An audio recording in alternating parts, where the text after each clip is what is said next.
So, are you truly healing or are you performing toxic positivity?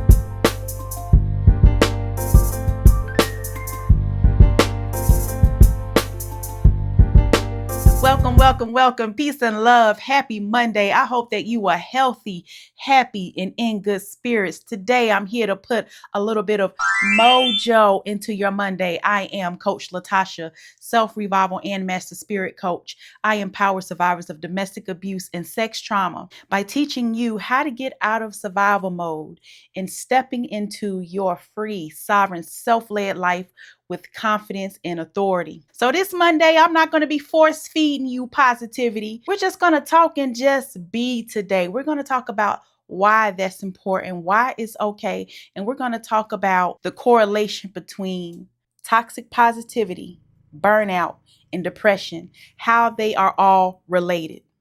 Different, but related. So first, what is toxic positivity? Forcing positivity in times of high stress, in times of anxiety, times of grief, times where we really need to be in touch and in tune with our emotions, but we're just going along and suppressing our emotions. Some people are suppressing, some people are numbing, and some people may truly be burnt out. And you have to watch this, especially if you are a person who is positive, who is normally optimistic and outgoing. This is something that we have to watch because sometimes there is a such thing as being so hyper focused on having a positive mindset that we're not just taking the time to deal with what's going on. We're judging ourselves, trying to move through the process too quickly. Why? Because we're forcing that positivity instead of waiting, sitting with it, processing it, then moving forward. You see toxic positivity all around us in this world when we go to work, when we go to these places and do these jobs that we really don't care to do and being around people that we really don't like. We say yes to things and just go with the flow and just keep a smile on our faces, although we are in a messed up position and things need to be better, but no one wants to stand up against the machine. No one wants to be outcast. No one wants to be retaliated against. So we all go along with it. To me, that's an example of toxic positivity. Or have you seen that person who they're always happy? So it seems like they're always happy. There's nothing wrong with that. Some people are just bubbly, right? Nothing wrong with that. But that person who just always acts like everything is a dream, and you can see all in their posture, their body language, even the way that their face looks sometimes, that they're not happy, but they're just faking it. They just tell themselves that while they just push whatever, suppress everything down that they can. Or another example, I'm a person when someone asks me how I'm doing, depending on who I'm talking to. Some people I just want to get the conversation over. But most of the time when someone asks me how I'm doing and when I ask someone how they're doing, I really care. I'm going to take a moment and I really want to listen and give a listening ear because we are all going through something. We are in this together in these days and times. So one of the easiest things that I can do is give a listening ear and support. But how many times have you been, say you're at the grocery store, the cashier don't even say anything to you, don't even speak. How you doing? I'm okay. You can tell that they're not okay. It's almost like they're what I was calling those NPCs, those robots, those depleted spirits, whatever the case may be for that person. That person who probably needs to just stop and take a moment to regather themselves mentally. Stuck in the rat race, we all have to do it. But it's still not acknowledging that piece that hurts and not doing so, forcing that toxic positivity and not looking at the things that don't feel good and processing it causes us psychological harm. And it does so because it's self-neglect. And when you neglect an issue, you lose the benefit of a game plan. If you don't address the issue, you don't know what it is. So therefore, you don't know what to do about it. Not even acknowledging it. You haven't even explored any options. You've limited yourself right there. That's self-neglect. That's neglecting your emotional care. You can look good on the outside all you want. What about that emotional internal care? And it also causes psychological harm by reinforcing a lack of self-trust. because you can't build your confidence and intuition if you're not listening to it and acting on it. Do you see what I'm saying? You get it? So now in these days and times, more than ever, we are forced to sort of put a smile on our face when we are obviously dead on the inside. Posture looking all crazy. We toe up from the floor up, not getting any rest. If you're having a bad day, if you're talking to somebody, if someone asks you how you're doing it and you're not doing the best, especially if it's a safe space where you feel like maybe you can talk to this person, sometimes simple releasing can make us feel good. Human connection. Someone asks you how you doing, really think about it. Stop, pause, look them in the eye, give them an answer. If you're not feeling well, hey, how you doing? I'm shitty today. How are you? Sometimes people are so used to people just going along saying, yeah, I'm fine, I'm good.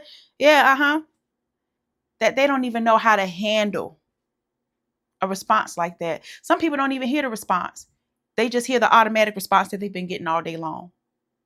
It's an interesting thing. And as a life coach, I like to mess with people sometimes. So just depending on how I'm feeling, I like to connect in that ways. And I sort of like to gauge people by just throwing a little bit of conversation out there and seeing how they respond. And a lot of us don't even know how to emotionally connect with one another. And I know we're not doing it when we get home and turning the lights off. Some of us, not all. Society shows it. Look around. So the next question that I want you to ask yourself is, if you are performing that toxic positivity, why? Let's get to the bottom of it. Do you feel hopeless, powerless in the situation? Are you truly burnt out? Because we need to know that when we start getting those signs and signals that our body gives us when we are burnt out, it's time to stop and listen. Okay? Before we get to that stage of burnout, there have been indicators and red flags that we need to slow down and rest. But sometimes life keeps us going, and sometimes situations keep us in a position where we have to keep on going. But what I've learned in my few years of being here and learning that when you don't sit down, God will put you down on a couple of occasions. I've learned to sit my butt down, and I learned that God will provide when it's time to listen to that body when those signs of burnout are creeping in. Because maybe you've adopted the mindset that, you know what, look, I got to make this money. I got to go to school. I got to pay for this daycare or whatever the situation may be for these kids. And daycare is ridiculous, honey. You're focused on the goal. The goal has to get met regardless. So you like, look, I can sleep when I die. That is not always a healthy mindset. Even when you are in a situation where life just keeps on going, we have to increase those moments of peace, moments of rest by planning our rest. Okay. I'm serious about my rest and my vacation time. I plan it. If it's a day that you just need to lay in the bed and watch a good little movie, kiki, and eat some pizza, do it. Because the signs of burnout, agitation, and when you are burnt out, let me mention this because I'm going to mention the differences between burnout and depression. So when we're talking about burnout is normally associated with a role such as being a caretaker, being a teacher, your job, associated with your job, being a parent, high stress things that you have to do on a repetitive basis that cause stress, cause you the inability to get ample rest. And with burnout, it normally doesn't spill into other areas of your life. Normally, if you notice you're a little agitated, you get your little sleep, get you something to eat for the day. Next morning, you good. Now, when it comes to depression, it's different. But check me out now, this is how all these things are linked. If you are suppressing your emotions, performing in that toxic positivity, neglecting yourself, you burnt out. The ways that you start to cope. What daily habits are you doing that are compounding and growing that may contribute or trigger symptoms of depression and take you somewhere that didn't necessarily have to be in the first place? Do you see what I'm saying? This is how people can easily stay in negative, self-sabotaging mindsets for so long, because it's so easy not to keep a pulse, not to keep check of yourself and know when something is shifting within you, when something is shifting within your temperament, when something is shifting within your body, when you're always tired, if your bowels are moving slow, if you're not getting proper rest, nutrition, hydration, your bowels will move slowly for many reasons. Listening to your whole body and your emotions to see what it is that you need so that you don't have to keep declining and plummeting. Now, when we talk about some of the differences between burnout and depression, the major difference is that depression is a diagnosable mental disorder. Depression is actually a diagnosis, and depression is something that affects every aspect of your life. It's something that causes lack of energy, lack of motivation, and all things that you do, and even in the things that used to bring you joy. With depression comes apathy, and it comes for periods of time. It can be weeks, it's prolonged, just depending on, the cycle. When you start to know yourself, you can know these things. You can be in the midst. There's so much power. Even if you feel like you are mentally lost, there is so much power in being in the midst of that depression, but knowing you're going to come out of it because you understand and know what it is. That's what I'm talking about. Not forcing, not trying to run past that part, dealing with it so you can come out stronger on the other side. That's what I'm talking about. I'm not talking about sitting in the negativity. I'm talking about learning what it is, processing it so you know what to do with it, allowing yourself the time to process. It takes time. Instead of feeling this need to always be perfect, to perform, to behave, and to keep performing and being a robot and not human. Depression causes lack of motivation and interest in all things, lasts for prolonged periods of time from weeks to months. It can affect your appetite, increase or decrease, apathy, isolation. And with depression, even if you get a little bit of rest, even if you take a little bit of vacation time, it still feels like you need more. Like the more rest that you get, the more you need. Depression is so exhausting, and it's very important to know when you're on that dangerous territory, when you're burnt out, knowing what to do. Because when you are burnt out, one of the major things that we can do to help ourselves when life has to keep life and we have to keep going is to have boundaries. Rest and have boundaries. Boundaries protect us so that we don't continue to get into these states, even when it comes to these jobs, when it comes to work. Some of you go to work and then you get off and then you go home and you work again, taking care of your kids, being a caretaker when you go home. That's exhausting. Have boundaries at work so that people know how to approach you and how to treat you, know what to expect of you and what not, so that you're not carrying those burdens that aren't yours, that help get you to that burnout even faster. Do you see what I'm saying? And also what I want to say, and I have to be very careful with this, but I'm going to say it, and I hope that you understand what I'm saying when it comes to the difference between burnout and depression. When you're a survivor of abuse, it puts you somewhere in the middle. It puts you sometimes in a constant state of being somewhere in the middle between burnout and depression. It's very easy to be in that space because the burnout, okay, you become very burnt out by manipulation tactics, by the same cycle of praise, punishment, ghosting, manipulation, lies, stonewalling. You're burnt out on being the giver, being the performer while not receiving. And the results of being so depleted on a soul level to where your integrity is challenged, your freedom is challenged, who you are, what you stand for, the things you believe, how you choose to carry yourself are challenged. That can trigger depression, and it could really make it hard to find stability for yourself. That's why it's very important to be very aware that even if you are feeling something that doesn't feel the best, that's negative, to understand it.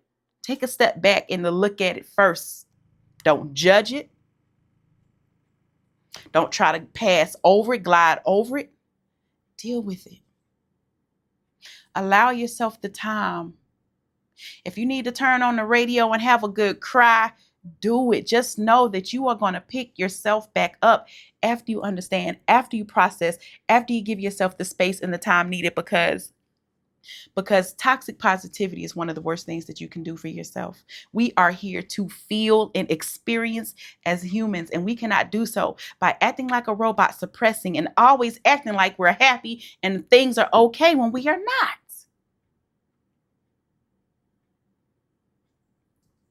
So that's what I felt like I needed to touch this Monday. And I'm going to end it with, I feel the need to go into the Rose Oracle deck to see what message the Most High has for us this lovely, hot Monday. It is hot where I am.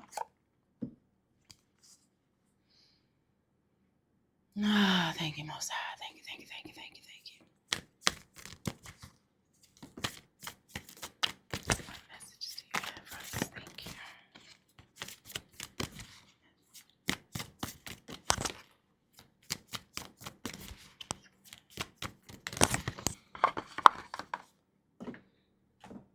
All right, so I definitely feel like some of the collective can relate to this toxic positivity, and knowing sometimes it just makes you just sick to your stomach. Even me as a life coach, as a person who just, I love motivation and doing all the things. And sometimes I just have to just be, and even I get around people who, when I just want to gripe, or when I just need someone to listen, I don't want someone telling me, well, did you do this? Well, just look at it on the bright side of it. Sometimes I just want you to be quiet and listen, you know?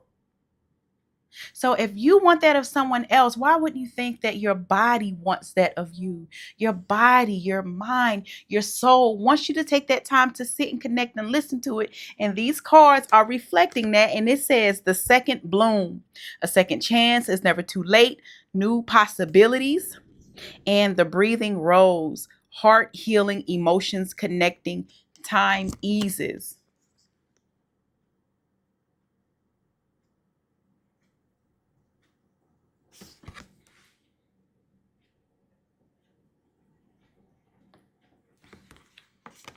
And with these cards, I feel like the Most High wants you to know, to take it easy on yourself, to know that you are healing, to know that you have endured some major traumatic events and road blockages in your healing journey.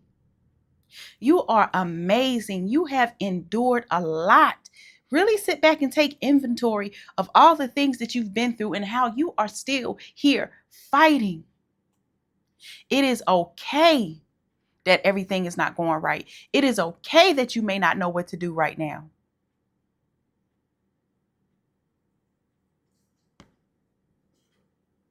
It is okay that maybe you've regressed on some negative behaviors or patterns, because you can always pick yourself back up. It's never too late. It's never too late. New possibilities. And every time you allow yourself to the chance to process grief, stress, anxiety, difficult emotions, dealing with burnout, creating boundaries and dealing with it in a positive way, stacking positive habits, or allowing yourself to sit in the bed, eat that pizza and that ice cream, and just chill, know that you always have another chance the next day. After you rest, after you give yourself what your body is screaming for, you'll feel better. Your body will thank you for it.